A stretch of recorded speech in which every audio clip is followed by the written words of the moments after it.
have much access to formal mentoring and networking, but when I look back now, I realize I had a lot of informal networking. And I was just mentoring a woman yesterday, and I said, you need to be really aware of the hidden job market within your company and outside. You never know when you're making an impact on somebody that might have a job opening later that you might be interested in.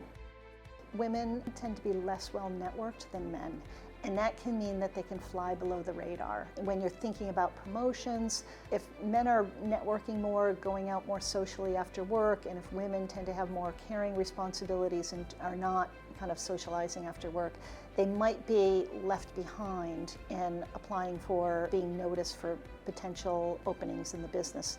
So what can businesses do? They can make sure that they're doing a full scan of employees when there's open positions and say, hey, have we really looked at all the people in the business?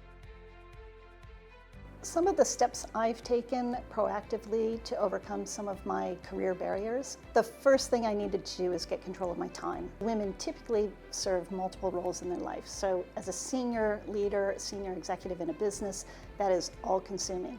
At the same time, I have 3 boys, my husband, active friend and family relationships that you want to maintain because your life isn't just about work.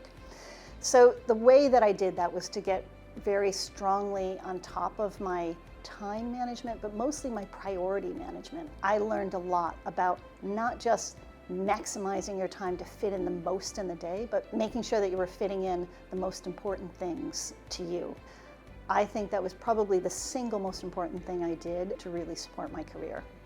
The second thing that I did is I grabbed every opportunity that came to me. So I didn't let fear hold me back.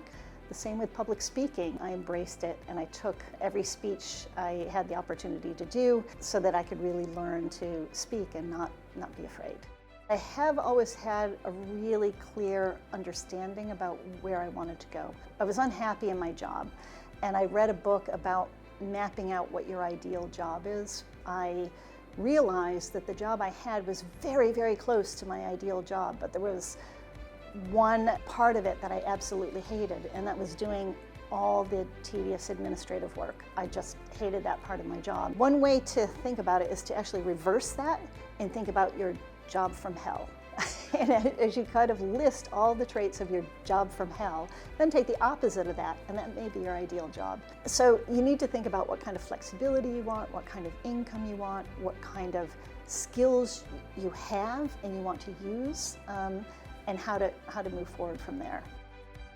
The qualities that I think senior women need to thrive in their leadership roles are threefold. Number one, authenticity. You need to be your authentic self.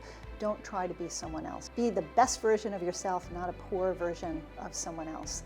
The second thing that I think women need to thrive in leadership roles is to truly be experts in their area. Don't expect anyone to give you a role if you're not qualified for the role. So work hard for that. And then the third is communication. Really working on your communication and making sure that your story is told to the people that you want it told to. So that's internal communication in terms of your leadership style, what you want out of your teams, and it's external communication in terms of representing yourself and your brand to the clients and to the marketplace.